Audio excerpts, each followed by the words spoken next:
안녕하세요. 네, 오늘도 요한일서 말씀으로 우리 하나님 음성 듣도록 하겠습니다. 오늘 말씀은 요한일서 2장 12절에서 17절 말씀입니다. 이 본문 말씀을 중심으로 한 사람을 사랑하는 것이 하나님을 사랑하는 것입니다 라는 제목으로 말씀 나누겠습니다. 하나님께서는 우리에게 사랑할 수 있는 능력을 주셨습니다. 하나님의 복음은 어떻게 우리에게 사랑의 능력을 가져다 준다는 것일까요? 오늘 말씀에서 자녀, 아버지, 젊은이가 나옵니다. 이는 신앙 성숙의 단계라기보다는 한 성도의 여러 면으로 이해하면 됩니다.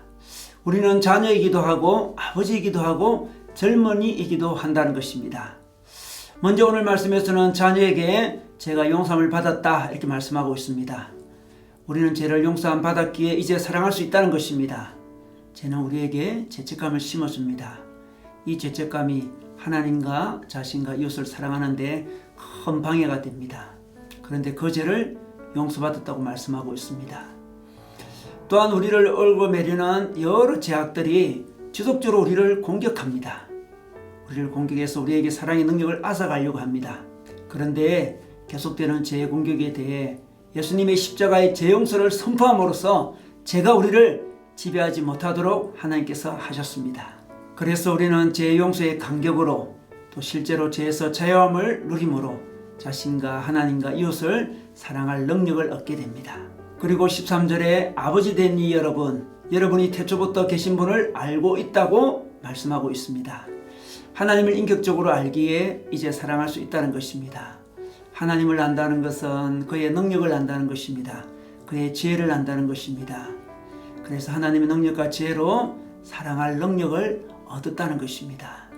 우리가 하나님의 사랑을 경험할 때 우리에게는 사랑할 힘이 생깁니다.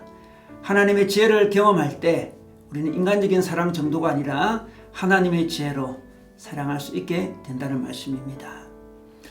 그리고 젊은이에게 이 악한 자를 이겼다고 말씀하고 있습니다.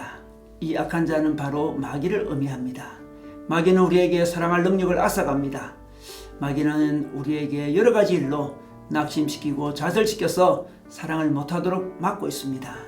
그러나 예수님의 이름의 권세로 능력으로 마귀를 이겼다고 말씀하고 있습니다. 그래서 우리는 사랑할 수 있는 능력을 얻게 되었습니다. 이렇게 하나님께서 우리에게 사랑한 능력을 주셨습니다. 그런데 또 우리에게도 우리가 사랑하는 데 방해되는 것이 또 있습니다. 바로 우리가 세상을 사랑하는 것입니다. 여기서 세상을 사랑한다는 것은 세속적인 가치관으로 세상을 살아간다는 것입니다. 우리는 하나님의 마음으로 세상 사람을 사랑해야지만 우리가 세속적 가치관으로 세상을 살아가고 세상을 사랑하면 우리가 하나님과 이웃과 자신을 사랑할 수가 없는 것입니다. 세속적 가치관은 바로 육체의 욕망과 눈의 욕망과 세상 살림에 대한 자랑이라고 말씀하고 있습니다. 이런 개역 성경에서는 육신의 정욕과 안목의 정욕과 이생의 자랑이라고 표현하고 있습니다. 그렇다면 우리가 이 왜곡된 욕망을 어떻게 극복할 수 있을까요?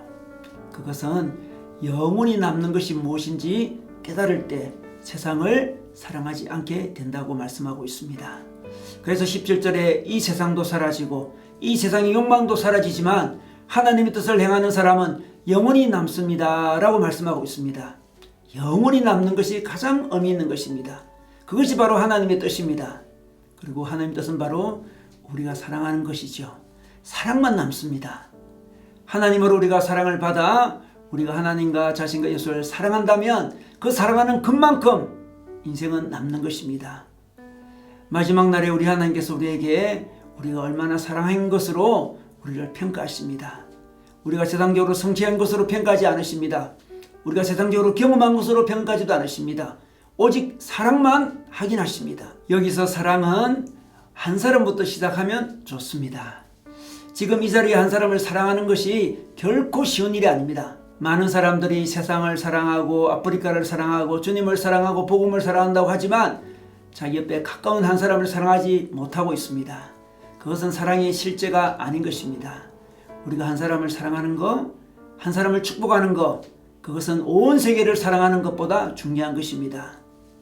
한 사람을 축복하는 것이, 한 사람을 사랑하는 것이 곧 주님을 사랑하는 것이고 주님을 축복하는 것이고 모든 일을 사랑하는 것이기 때문입니다. 우리 하나님은 우리에게 사랑할 능력을 주셨습니다. 그러므로 우리는 바로 옆에 사람 한 사람부터 사랑함으로 하나님께 열매를 맺어 드리면 좋겠습니다. 오늘도 영원히 남을 사랑하는 시간 가지시기를 주님의 이름으로 축원합니다.